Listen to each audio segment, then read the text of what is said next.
Buenas noches. En 1958 el péndulo de la política volvió a oscilar.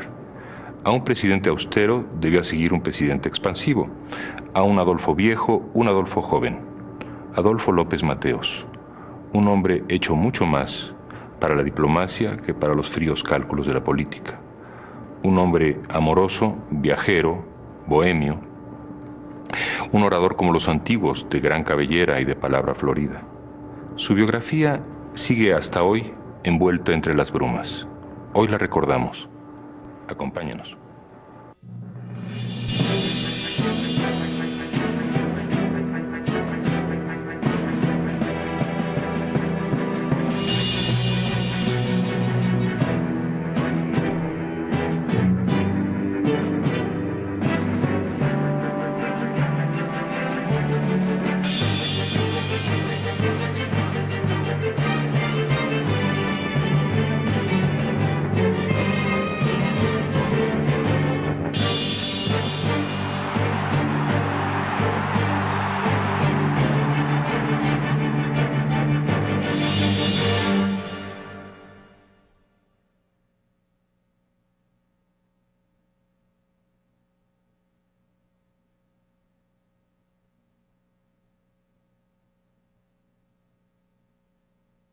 En 1958, Adolfo López Mateos se convirtió en el primer presidente campeón de oratoria en la historia de México.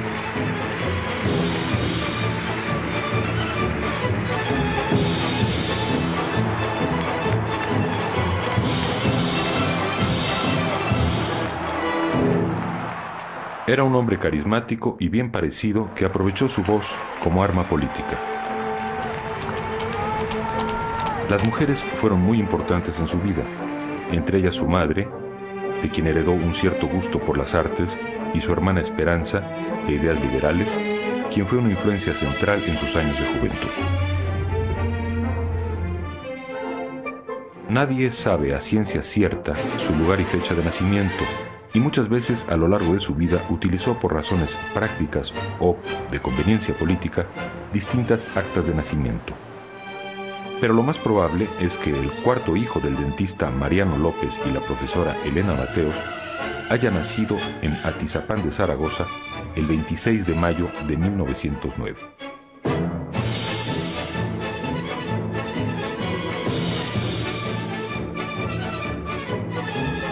Su familia era una familia muy estimada, muy modesta, muy mexicana, clase media. Y siguiendo el denominador común a otros presidentes de México, la infancia de López Mateos está marcada por la ausencia del padre. La madre, Elena Mateos, era hija del abogado liberal José Perfecto Mateos y su familia estaba vinculada con el célebre periodista y político Francisco Zarco, uno de los grandes liberales del siglo XIX.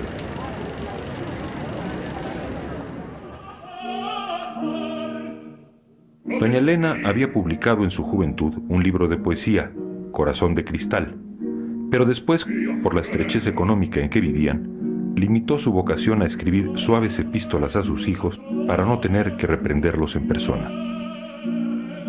La dirección de un asilo por el rumbo de la Tlaxpana, en la Ciudad de México, y la ayuda de Mariano, el hijo mayor, le permitieron sostener a la familia. Quizá la mayor afición de doña Elena era la ópera, a la que asistía puntualmente con sus hijos.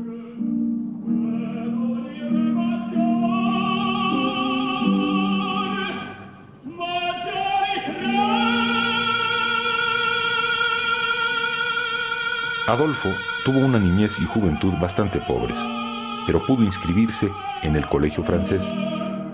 Posteriormente, el licenciado Narciso Bassols, destacado político liberal de la llamada generación de 1915, le consiguió una beca para entrar en la Escuela Nacional Preparatoria.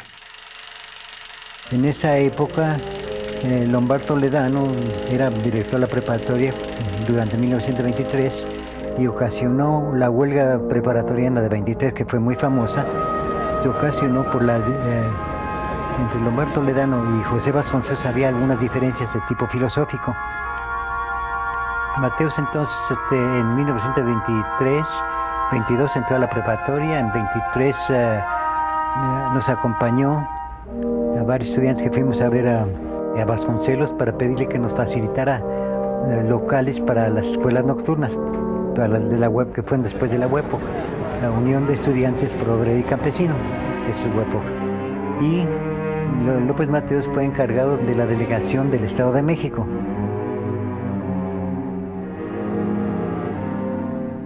En 1926 ingresó como interno al Instituto Científico y Literario de Toluca. En esa época salvó muchas materias mediante exámenes extraordinarios, y las razones de su inconstancia no son misteriosas. El joven López Mateos amaba demasiado la oratoria, el campismo y el amor.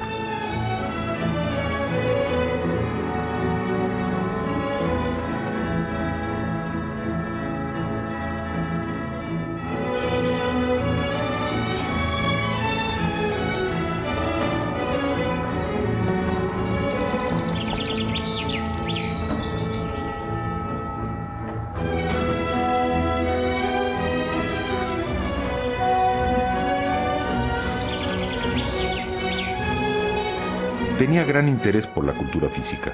El deporte era una de las aficiones que compartía con su hermana Esperanza. Unos años mayor, lo acompañó muchas veces en sus salidas a practicar el montañismo. Pero el gran amor de Esperanza era la literatura. Una mujer muy guapa, muy inteligente, muy bien preparada, una mujer que amaba con sinceridad la literatura y una mujer que realmente tenía una historia literaria muy importante, una mujer que trabajaba también como secretaria de Beethoven, el escritor que vivía entonces en Chiapas. Entonces la maestra Esperanza López Mateos nos daba con un entusiasmo inaudito las lecciones de la literatura española.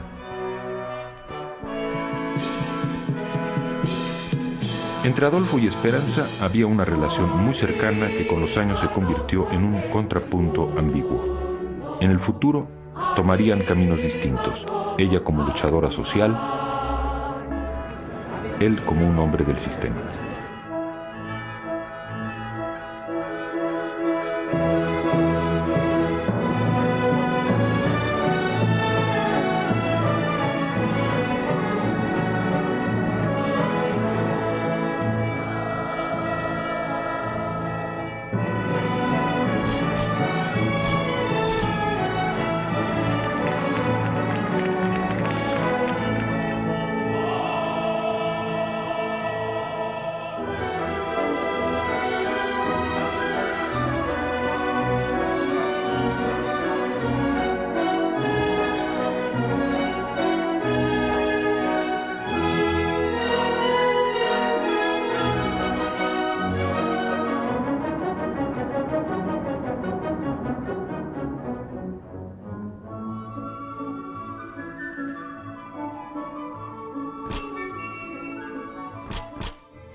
Enamorado y seductor, las mujeres no resistían los encantos del joven Adolfo.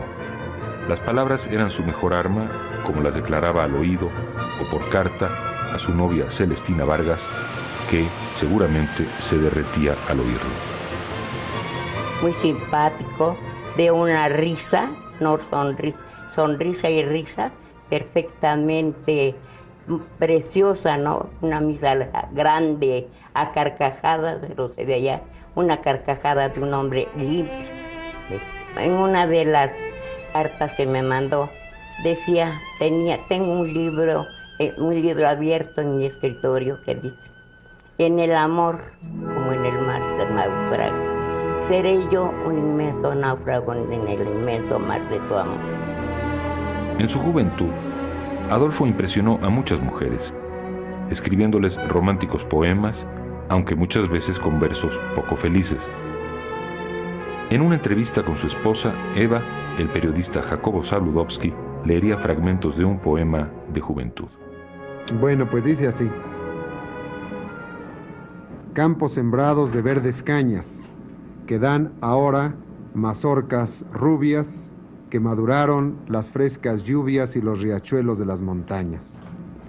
Serán cortadas por nuestras manos grandes mazorcas de blancos granos que cultivamos con 1000 sudores los afanosos trabajadores.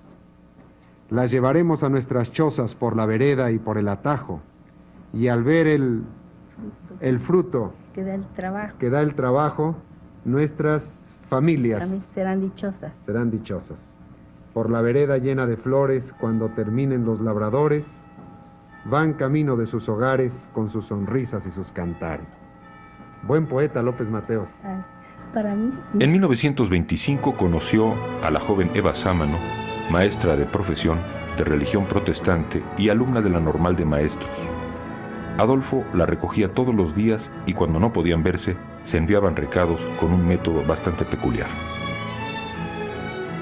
Había un profesor de dibujo, ya un hombre ya bastante grande, que daba clases de dibujo tanto en el instituto como también en la escuela normal, con el objeto de comunicarnos con las novias. Sin que él se diera cuenta, dejaba su sombrero en algún lugar y ahí poníamos nosotros la correspondencia entre la cinta del sombrero y el sombrero.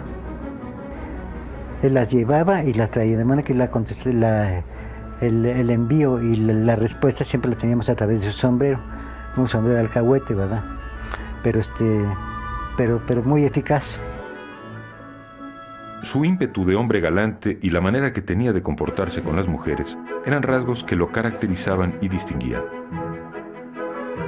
Se podía pensar que le interesaba más la bohemia que la política.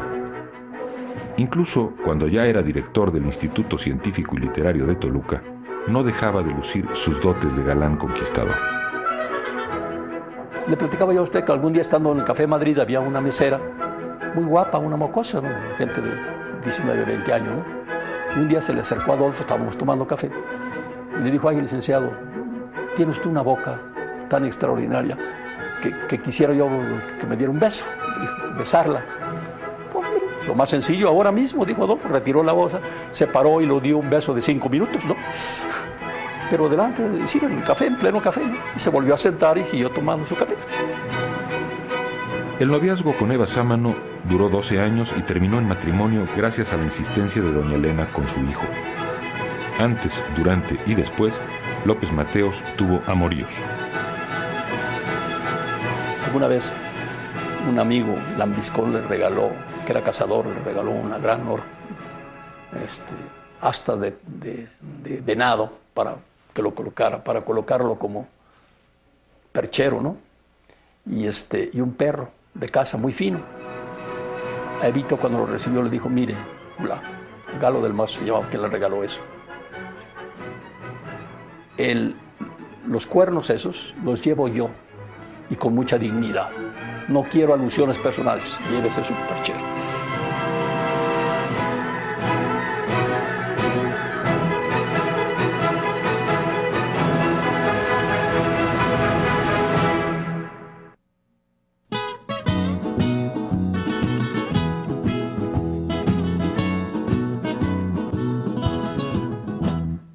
Además de carisma, López Mateos tenía un don muy apreciado: la oratoria.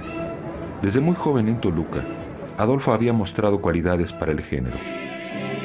Pero fue a mediados de 1929, en el marco del Campeonato de Oratoria del Distrito Federal, cuando su vocación se reveló. Como había superado la edad límite para entrar al concurso, le pidió ayuda al general Carlos Riva Palacio, entonces gobernador del Estado de México. Ordenó que se le extendiera un certificado y se le extendió, y con ese certificado se presentó al concurso de oratoria. Fue registrado y ganó el concurso de oratoria en la preparatoria. Si bien en aquel certamen López Mateos obtuvo el primer lugar, su modesta apoteosis llegó en junio de ese mismo año. En aquella ocasión habló del idioma castellano y dijo, transido de fervor: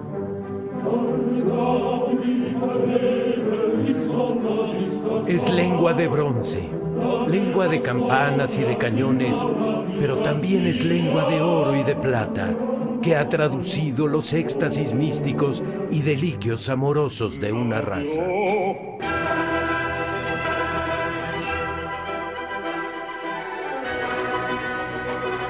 En este segundo certamen, a nivel nacional, y al parecer por una decisión arbitraria de los jueces, se le dio el segundo lugar, pero sus compañeros lo pasearon en hombros declarándolo triunfador. Yo pienso que dentro de los concursos de oratoria que había, que él ganó muchos concursos, los políticos de aquel tiempo se fijaron mucho en él, pero era el orador estudiantil. Entonces, don Carlos Riva Palacio inteligentemente lo llevó de su secretario. Entonces, él ya empezó a hacer los discursos políticos, era el jilguero de los políticos. Y de ahí nació ya una transformación y se integró a la política del Estado y de la nación. Y creo que para él, su triunfo fue la oratoria. Estas dotes lo ayudaron durante toda su vida y sobre todo en su carrera política. Sus discursos siempre gustaron a los hombres en el poder y algunas de sus frases fueron muy celebradas, como aquella que decía: la Constitución no es solo nuestra ley, sino nuestro escudo y nuestra bandera. Espontáneos y acarreados aplaudían al presidente cuando desde el balcón de Palacio Nacional, tras uno de sus viajes, exclamaba con voz y gesto de orador como si hubiese regresado de una gran batalla: ¡Mexicanos!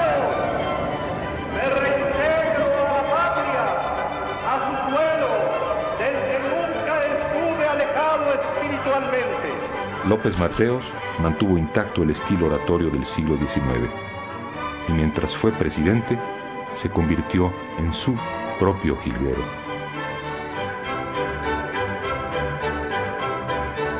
Tocó verlo en su campaña llegando a Toluca, una extraordinaria intervención en lo que era el campo de aviación y sobre todo esa impresionante forma que tenía de salir al balcón de Palacio ya siendo presidente y arengar a la multitud y el mexicanos que soltaba, abriendo los brazos, extendiendo los brazos como si quisiera abarcar a toda la población.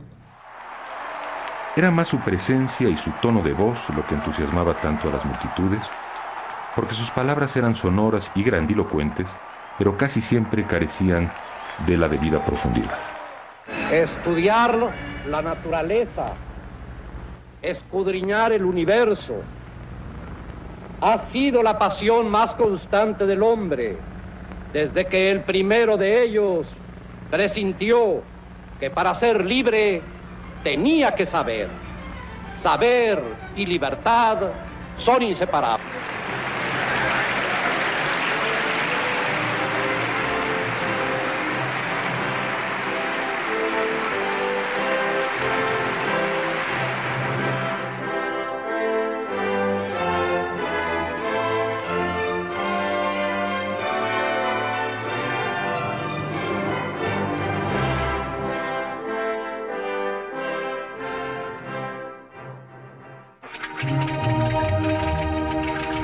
En 1929, a los 19 años, el joven López Mateos puso sus dotes oratorias al servicio de una causa noble y riesgosa: la campaña presidencial de José Vasconcelos. Mateos fue orador fogoso, decidido del vasconcelismo. Era muy estimado porque era ya un joven culto. Sus discursos eran muy bellos, muy bonitos. Como otros jóvenes de la época, leyó la novela Sasha Yevgilev del autor ruso Leónidas Andreyev, que influyó mucho en el grupo vasconcelista. Tal vez el tono pesimista, la obsesión por la destrucción y la muerte heroica que sufría el héroe durante la revolución fallida de 1905, era lo que animaba a aquellos jóvenes. Ese era el personaje que me parecía que López Mateos quería encarnar, un hombre que quisiera transformar a su país y no sabía cómo, y nos fuimos todos con Vasconcelos, a la campaña de Vasconcelos. También formó parte del directorio estudiantil del Comité Pro Vasconcelos y fue representante del Estado de México en la Convención Antirreeleccionista en 1929. En septiembre, los vasconcelistas realizaron un mitin en el Jardín de San Fernando, en el centro de la ciudad, que fue reprimido violentamente. No se habían dado cuenta de que estaba bloqueadas las calles, las 4 cuadras estaban ahí bloqueadas. Ya se da uno cuenta cuando empezó una lluvia de plomo, ¿verdad? Sobre todo todos los que estaban ahí, la mayor parte eran estudiantes. Ante esa cosa se sube Germán de Campo, que andaba en ese mitin, sobre la salpicadera de un coche y empieza a gritar: no corran, esto se va a arreglar. Pero había bajado de un coche donde iba Aarón Sáenz y Gonzalo N. Santos, se había bajado el que venía manejando, un señor de nombre Roberto Porras Musquiz, y se acerca a Germán de Campo y le dispara por la nuca, le abrió la cabeza, cayó, ¿verdad? Y ahí murió. En el punto más álgido de la campaña de Vasconcelos, y después del asesinato de su amigo Germán del Campo por los pistoleros del PNR, López Mateos también estuvo a punto de ver cumplido en sí mismo el destino del joven Sasha Diguile. El propio Vasconcelos lo reconocería años después. Desde entonces, recuerdo con precisión que no se ha borrado de mi mente la cabeza vendada, la noble cabeza herida de un joven que en aquel momento simbolizaba la patria entera. Era la cabeza de Adolfo López Mateos. Como sucedió otras veces en la vida de López Mateos, existen versiones contradictorias sobre la herida que sufrió en aquella manifestación. Digo, pudo haber sido porque andaba metido en todo este lío, pero físicamente que haya sido lastimado, digo, no, de eso sí no lo llegué a saber. Después de las elecciones del 17 de noviembre de 1929, en las que resultó ganador el candidato oficial Pascual Ortiz Rubio, y tras la inmediata represión que sufrieron los estudiantes vasconcelistas, López Mateos partió a Guatemala. Es lógico, porque después de la campaña vasconcelista, todos los que participaron en ella estaban resentidos, tremendamente amargados. Entonces él, junto con otros amigos, organizó la ida a Guatemala, quizá para olvidar, para equilibrar su psicología. Aunque nadie sabe realmente qué hizo ni de qué vivió, su amigo Roberto Atwood, quien lo acompañó en ese viaje, afirma que se quedó por un tiempo al lado del dictador de Guatemala, el general Jorge Ubico. Le gustó mucho a Ubico y ya le pidió que se quedara como secretario particular suyo en Guatemala. Le hizo bastantes promesas y aceptó. Por esas promesas López Mateos se quedó un tiempo, pero 1 o 2 años después se regresó a México huyendo, porque se dio cuenta de la vida que llevaban los estudiantes allá en Guatemala y otras personas debido a la tiranía de este Ubico. Regresó a México y al parecer durante algún tiempo ejerció el periodismo en Chiapas. En 1930 se matriculó en la Escuela de Economía, fundada recientemente por Daniel Cosío Villegas dentro de la Facultad de Jurisprudencia en la Ciudad de México. Como en otros aspectos de su vida, persiste también la duda sobre si obtuvo o no un título universitario. Después de su azarosa experiencia con los vasconcelistas y los generales guatemaltecos, López Mateos optó por incorporarse al carro de la Revolución Mexicana. En 1937 se casa finalmente con Eva Sámano, en parte por las relaciones políticas que tenía la familia de esta, y, un año después, fue designado interventor del Banco Obrero ante los Talleres Gráficos de la Nación, cargo que ocupó hasta 1941. El joven idealista empezaba a convertirse en un hombre del sistema. Mientras es director de Educación Extraescolar y Estética de la Secretaría de Educación, López Mateos acude como orador a una comida en el Instituto Científico y Literario de Toluca. A ella asiste el hombre fuerte del Estado, don Isidro Fabela, que al oírlo queda conmovido. El licenciado Favela no tuvo familia, no tuvo hijos con su señora, la señora Josefina Eichmann.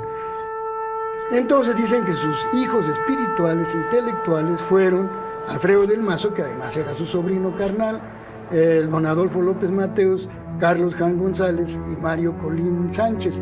Entonces, en realidad, la relación de Adolfo López Mateos con don Isidro fue la de un padre y un hijo. Por dedazo de Favela, López Mateos resultó director del Instituto Científico y Literario del Estado de México. Al parecer, no se sentía capacitado para el puesto, pero sin embargo, aceptó. Y si las rencillas internas lo exasperaban, sabía cómo atraer a sus subalternos. Don Adolfo efectivamente fue un hombre muy alegre, de un corazón muy expansivo. Siempre le gustó tomar algún vinillo, ¿no? Aquí había en Toluca un lugar que se llamaba La Miniatura, donde hacían unos coctelitos muy sabrosos. No era una cantina, era una tienda de abarrotes que junto tenía un local con mesitas. Y ahí iba la gente que no le gustaba ir a las cantinas. Ahí nos encontrábamos a don Adolfo tomando sus coctelitos, e incluso una vez, ya cuando nos identificaba, nos pagó la cuenta, ¿no? Y él nos dijo algo así, ¿no? No lo estoy comprando, muchachos. El problema de la normal del instituto lo resolvemos fuera, pero quiero invitarles el aperitivo ahora yo. Tras un par de años en el instituto, un nuevo dedazo de Favela lo convierte en candidato a senador suplente por el Estado de México. López Mateos se resiste. Mi vocación no me llama hacia la política, confiesa. Prefiero la vida tranquila del estudioso en el instituto a los azares de los fenómenos políticos para los que no me siento apto. Este fue uno de los momentos, que no serían raros, en que López Mateos mostraba cierta reticencia ante la responsabilidad del poder. Pero la suerte estaba echada. El súbito nombramiento de Favela como embajador de México en la Corte Internacional de La Haya lo enfila hacia la senaduría que deja vacante su tutor. El gobernador Favela tenía un grupo muy compacto de amigos que lo habían sostenido en el gobierno.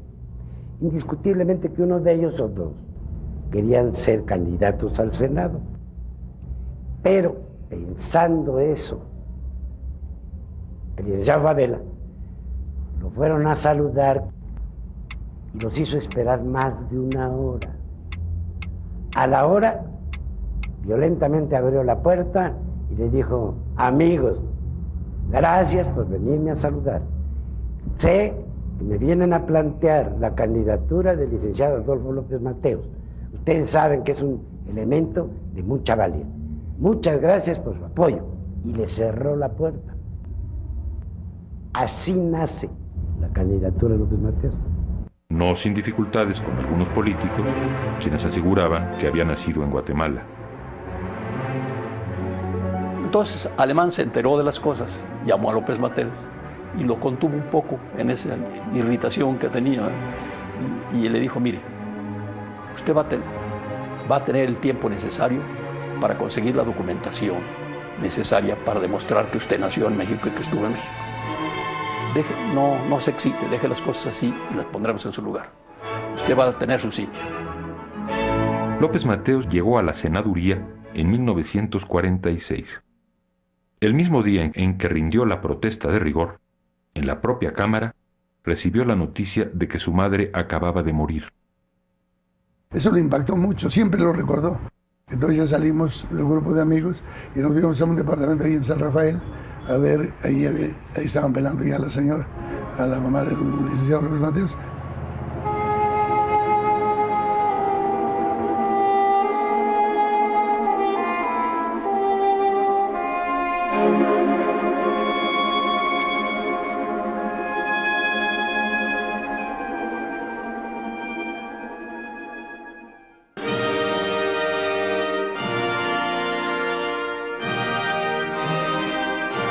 El flamante senador por el Estado de México ejerció en su nuevo puesto sus cualidades y gustos específicos.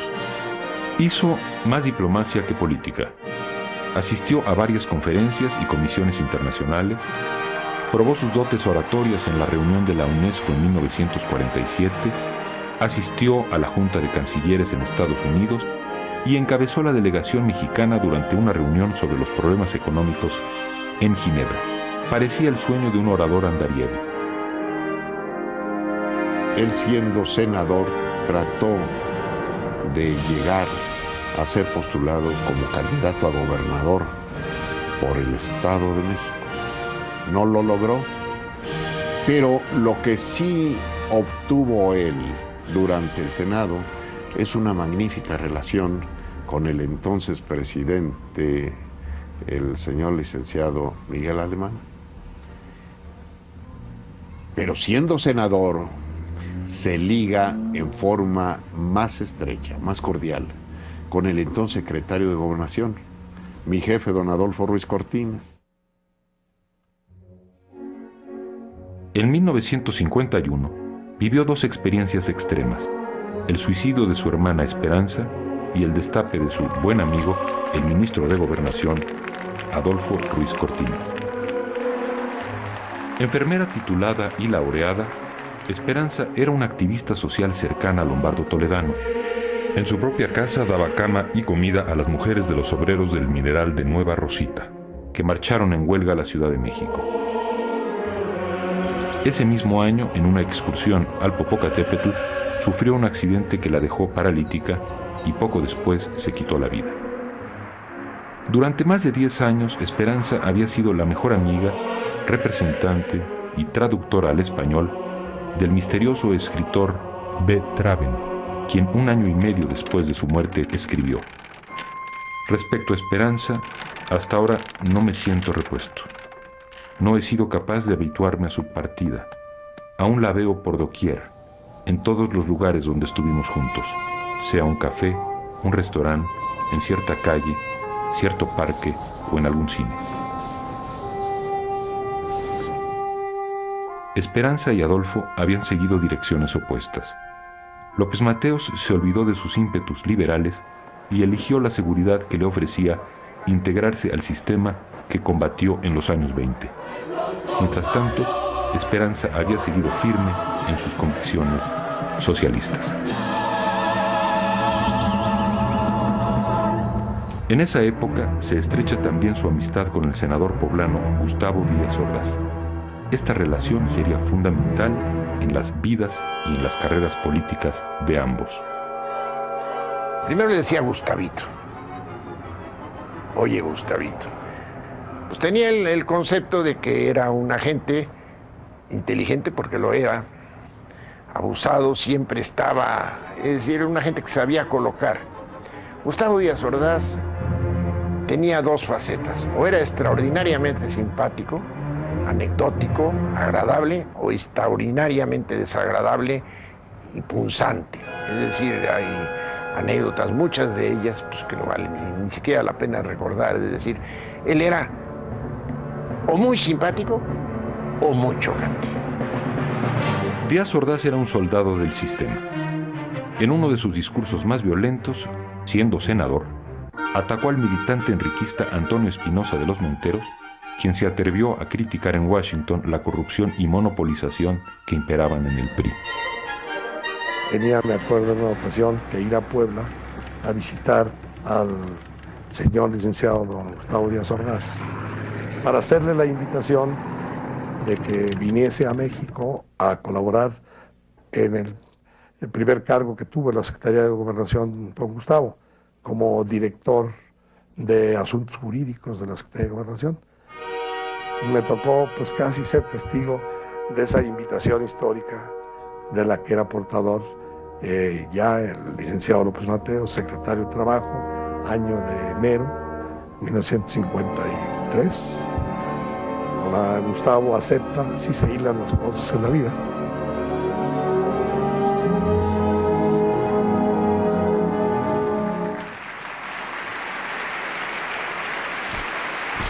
En 1952, su buen amigo Adolfo Ruiz Cortines llega a la presidencia de la República y lo nombra secretario del Trabajo. Jamás pensó López Mateos que lo iban a hacer secretario del Trabajo, ¿verdad? Él mismo decía, me tocó bailar con la más fea. Ruiz Cortines se fijó en él desde un principio. Diplomático, conciliador, atractivo, tenía todas las prendas necesarias para lidiar con el asunto obrero que se perfilaba como el más espinoso de la agenda política. Y además, para la delicia de Ruiz Cortines, López Mateos era un supremo orador. Él estableció una gran amistad con don Fidel Velázquez, pero gran amistad, es decir, él se quedaba hasta las 5 o 6 de la mañana para que no estallara ningún conflicto laboral. El licenciado López Mateos hizo un magnífico trabajo como secretario del Trabajo y contaba con el respaldo total de los sindicatos obreros. Al mismo tiempo, era un hombre que había evitado los conflictos, había evitado las huelgas, había demostrado su capacidad de negociador. Entonces fue lógico que el presidente se fijara en él. Y en el momento que apareció el nombre de él, fue una respuesta total de todas partes. Sí, era un hombre carismático. Fue la primera ocasión en que en la Secretaría del Trabajo no se manejó la mano de la ley con dureza, sino con entendimiento. Es decir, todos, patrones y obreros, tenían que cumplir la ley, pero era mejor que se entendieran. Y así fue como logró ir conjurando aquellos peligros de huelga que entonces eran muy frecuentes y que desestabilizaban en mucho la producción nacional.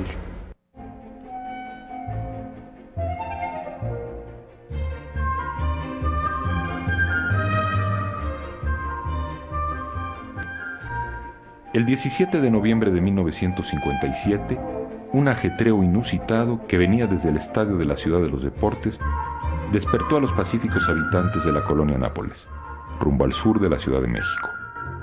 Pero este domingo, las masas no venían a corear goles ni a gritar olé en la Plaza México. Habían sido acarreados de todos los puntos del país para apoyar, aplaudir y torear a don Adolfo López Mateos en su toma de protesta como candidato del PRI a la presidencia.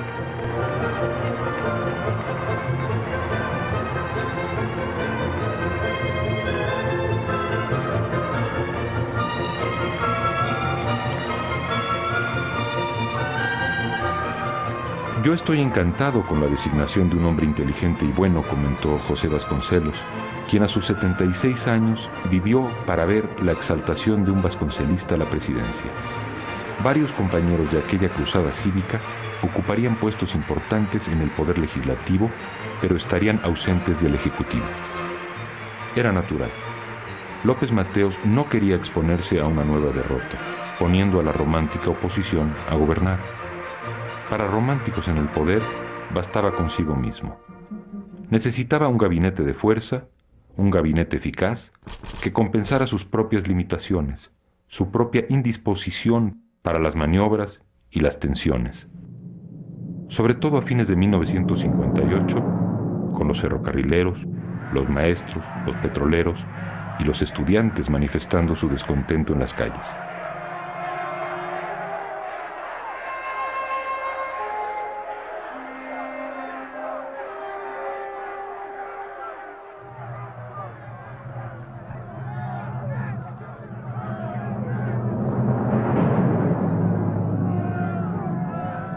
López Mateos integró un gabinete verdaderamente excepcional, todos involucrados con el sistema.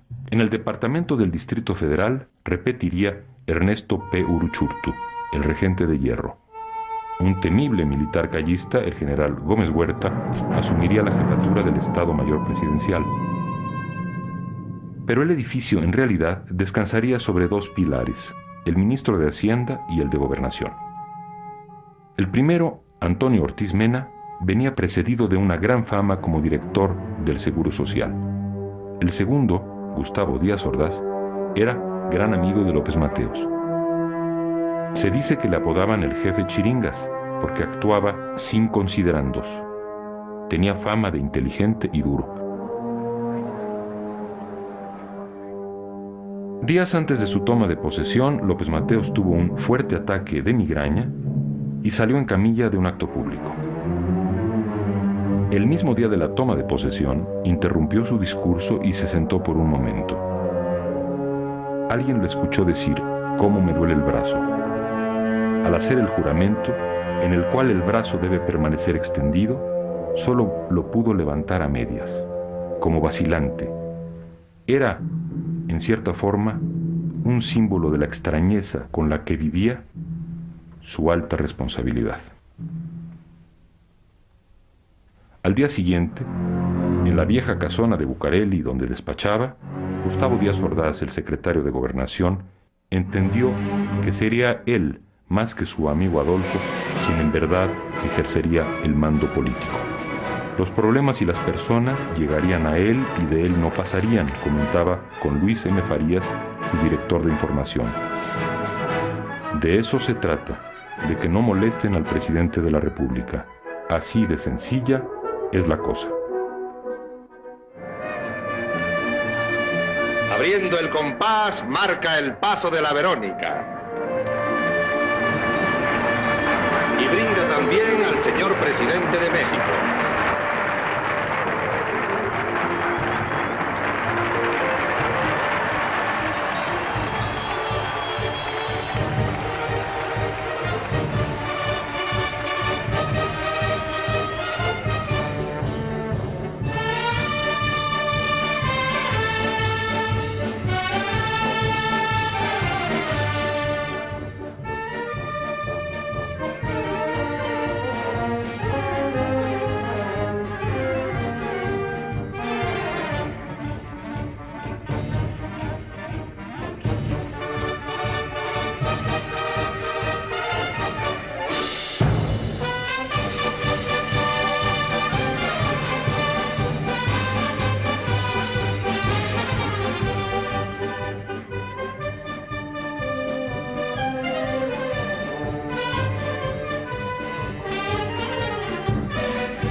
Próximamente, Pan y Palo, el sexenio de Adolfo López Mateos. Forma tu videoteca de México.